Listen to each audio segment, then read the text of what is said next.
A escola de samba Vai Vai fez uma homenagem ao hip hop nos desfiles do fim de semana aqui em São Paulo e também usou o enredo para protestar. Uma das alas se chamava Sobrevivendo no Inferno, em referência ao álbum dos Racionais MCs, e representou homens do batalhão de choque da PM como demônios. O desfile foi elogiado por muitos, mas também caiu nas críticas de figuras da segurança pública e da sociedade. Quem nos vê por imagem, vê aí essas imagens. A primeira, a de cima, é justamente de foliões ali vestidos como demônios e fardados, como se fossem os policiais, de uma maneira a demonizar, literalmente, a força policial, no caso, o batalhão de choque.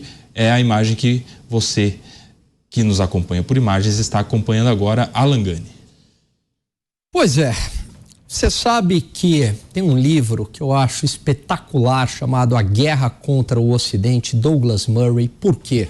Porque ele mostra como há uma estratégia de demonização da polícia que começa nos meios acadêmicos e daí dos meios acadêmicos isso passa para a mídia, para o show business, até contaminar o imaginário popular, até uma população olhar o policial e acreditar mesmo que ele é o demônio, que ele é o bandido, numa total inversão de valores. Mas isso tem método. Esse livro mostra, por meio de fatos, como que alguns eventos nos Estados Unidos foram transformados em bandeiras raciais, como se o policial o tempo inteiro tivesse cometendo um crime racial. E o Brasil é tão ruim, a gente é tão ruim, que até o lixo ideológico a gente importa. A gente não consegue nem fabricar o nosso próprio lixo ideológico. Então, ao invés de importar o que tem de bom dos Estados Unidos, defesa da liberdade de expressão, instituições fortes, etc.,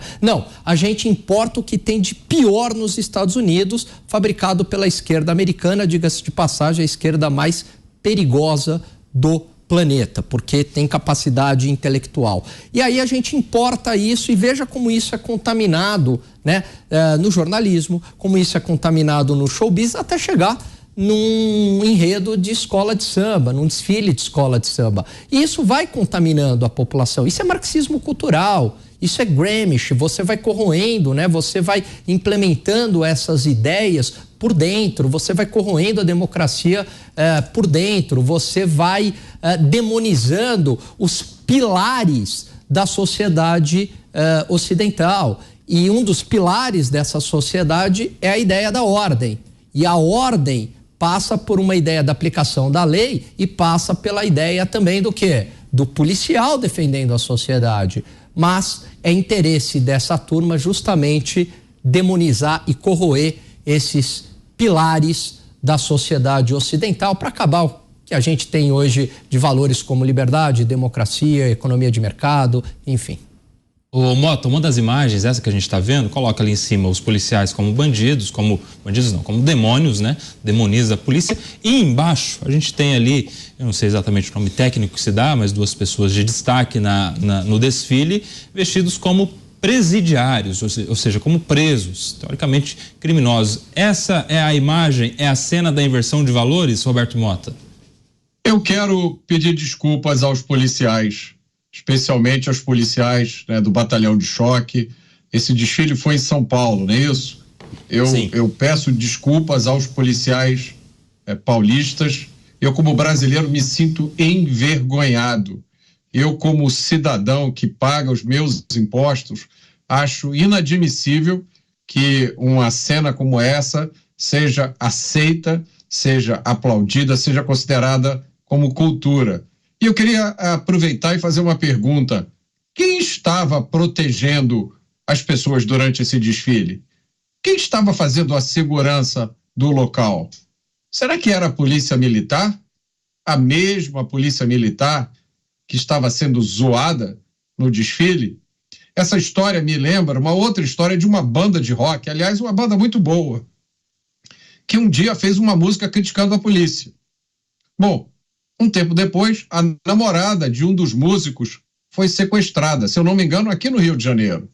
Adivinhe quem libertou a moça do cativeiro? Foi a polícia, companheiro.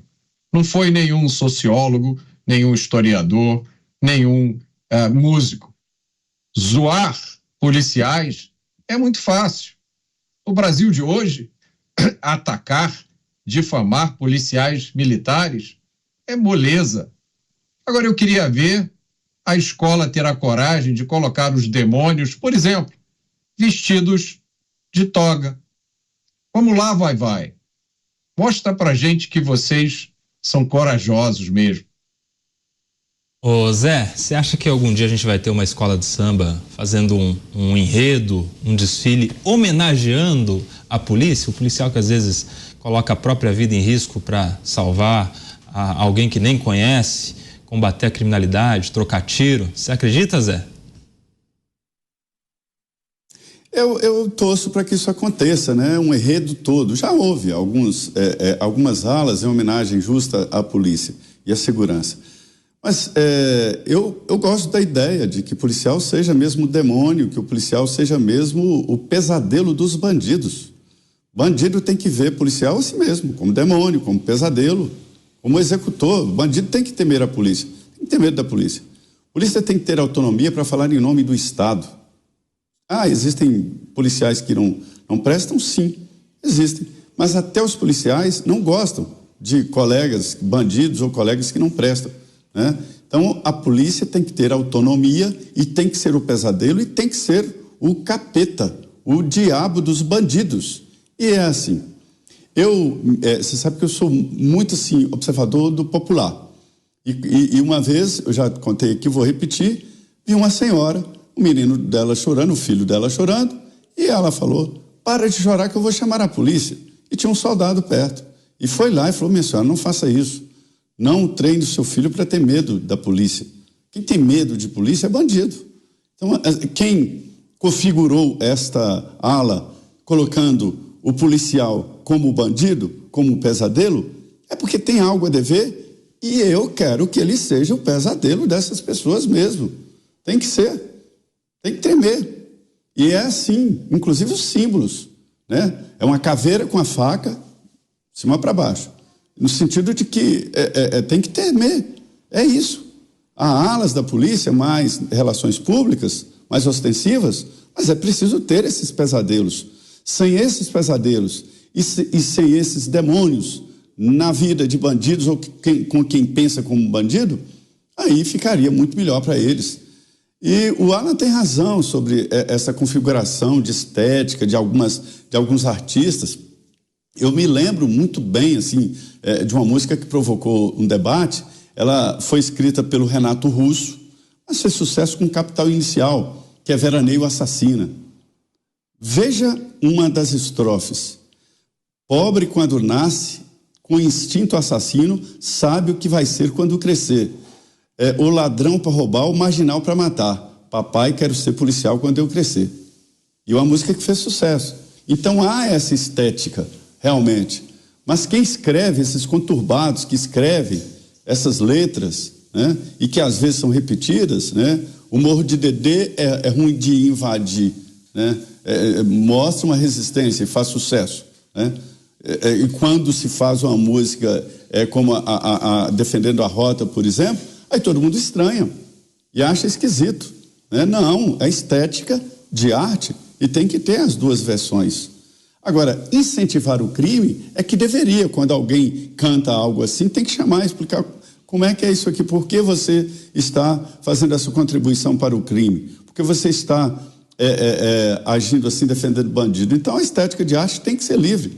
A expressão não é só a fala.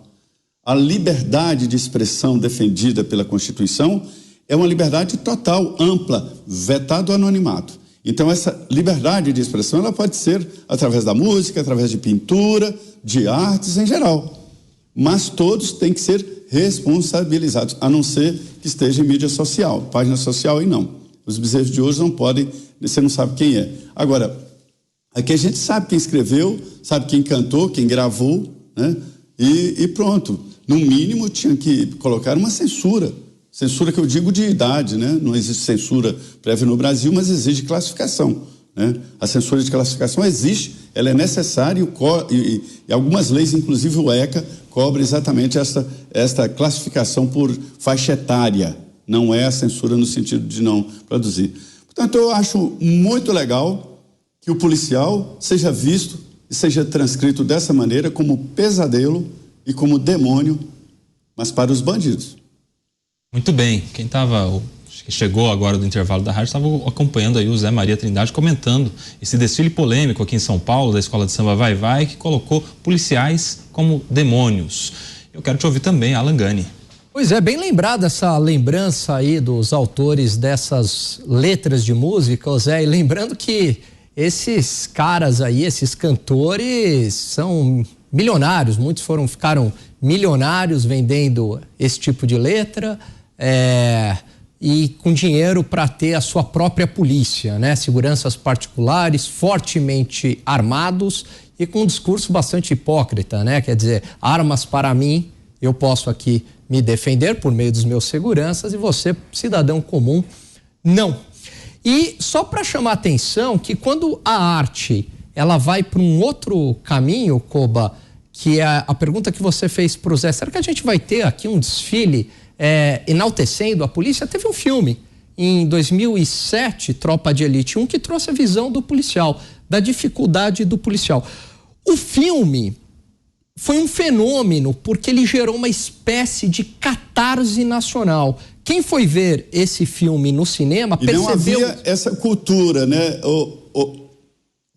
Não havia, nunca houve essa cultura no Brasil de fazer um filme nessas bases, que é comum nos Estados Unidos. O policial como herói. Perfeito. Aqui no Brasil, os filmes não retratavam isso. Perfeito, foi Zé. A primeira quebra de paradigma. Perfeito, a lembrança. E aí eu lembro que eu estava no cinema e eu vi as pessoas assim, aplaudindo algumas cenas do Capitão Nascimento. Eu via as pessoas aplaudindo quando mostrava lá o estudante falando, eu sou estudante, né?